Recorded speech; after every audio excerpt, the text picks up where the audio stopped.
So if you're driving around with your EVO and it seems to be running fine, but you have that little oil indicator light on your dash that seems to flicker on every now and then, or maybe it's always on when you're sitting at an idle, well, the solution to that might be this engine oil pressure switch. And luckily this OEM piece is only around $30, so I'd certainly recommend going with OEM on this. And this video is going to show you how to change it.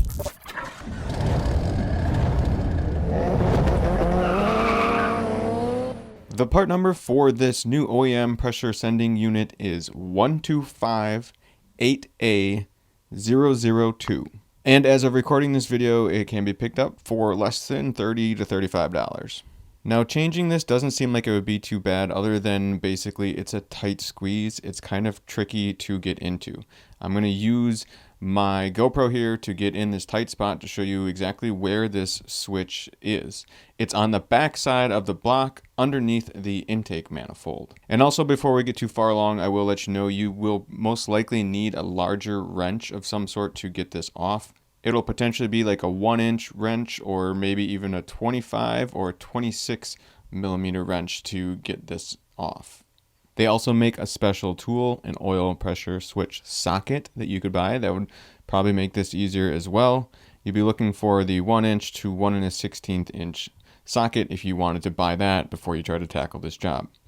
Now, a bit of a spoiler alert, of course I'm doing this on my rusty EVO project, and the old sensor basically kind of ballooned up a little bit, so I'm not even sure if that socket would work. I ended up using the 26 millimeter wrench to actually get that off, to get the old one off of my car.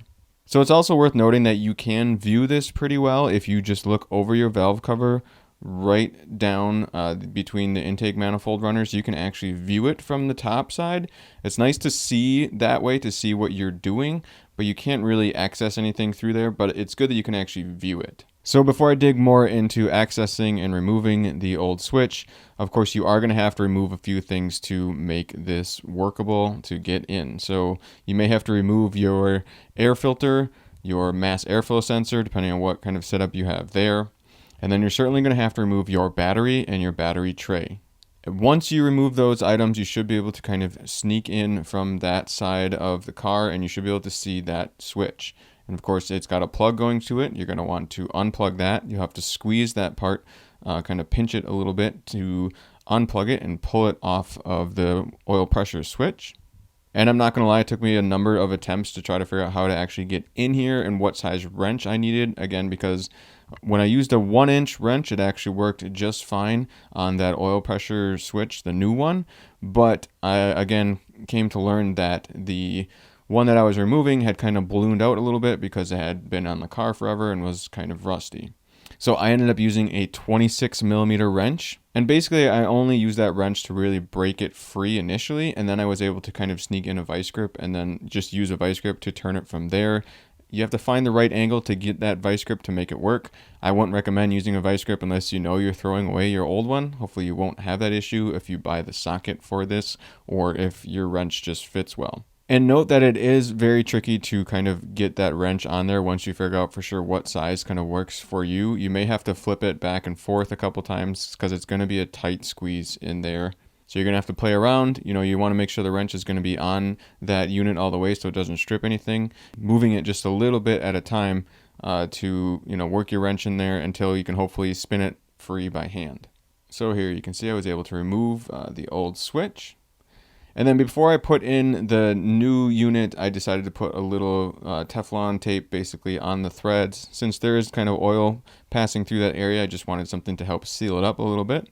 And then what I did is I came in from the kind of front of the engine, this side with my left hand. I brought my left hand around over the valve cover by the cam gear side, and I brought my hand through that way, and that's the way I was able to easily get this in. There's more than one way, I'm sure, to actually get it started, but you just have to figure out what works for you to reach in and then get the new sending unit thread started.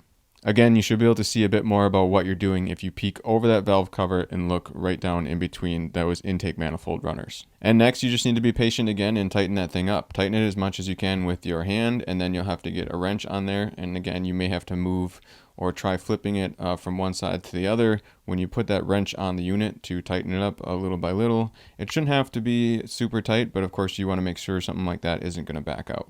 So once you think you have it good and tight, I would just double check it with your hands. Make sure you can't just spin it out with your fingers or anything like that. If you do have the socket, you should be able to just tighten it up to the specified torque specs as well if you wanted to. And then of course, don't forget to plug that wire back in to the unit.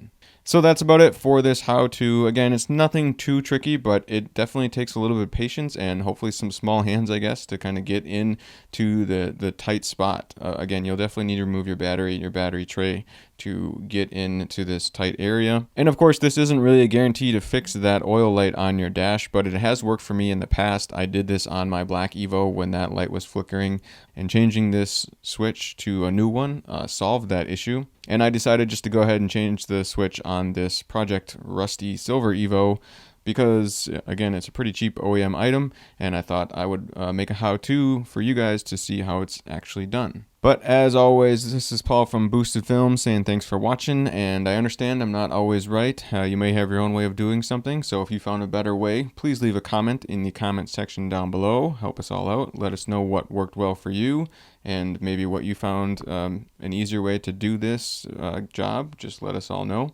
But again, as always, this is Paul from Boosted Films saying thanks so much for watching.